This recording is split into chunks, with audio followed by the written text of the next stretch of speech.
next part we're going to use is kind of feature the opposite of the circular pattern, which is the rectangular pattern, which means we can take a feature, anything we do, cut it, extrude, or whatever, and we can make copies of it in a rectangular pattern, both in X and Y direction, and we can give it specific parameters.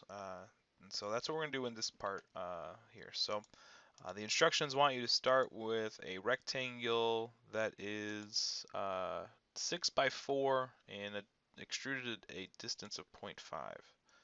So let's go ahead and make a rectangle. The dimension here, we need it to be a 6 by 4. So here's 4. Dimension this, that's 6. There's our rectangle. Go ahead and hit finish sketch to extrude it out. Distance of 0.5. Alright, so here we go. There's our nice little box there, rectangle.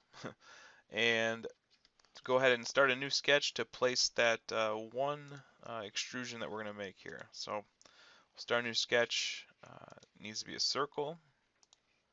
And in this case, the dimension of that circle is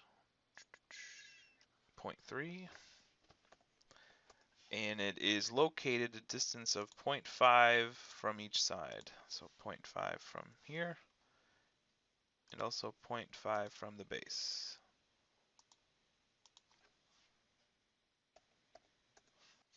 Alright, so once we have that sketch made, let's go ahead and extrude it out.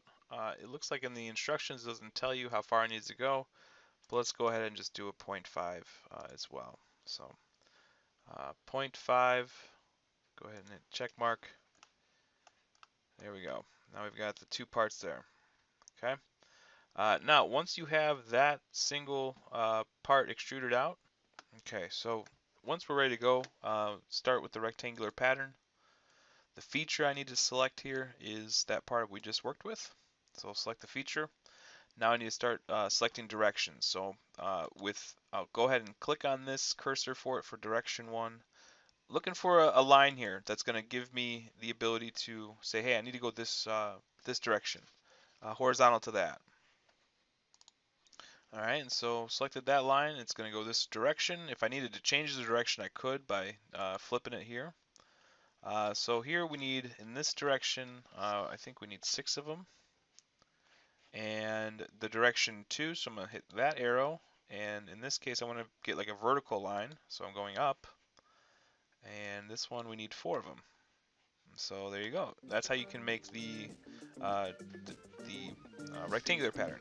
This is where I can choose the spacing of it. So, you know, if I needed to change it, you know, to 0.75 to see what that looks like, or even, you know, maybe make it a little wider, 1.2. That's too much. So the one they asked for here is 1 inches, 6 by 4 pattern here.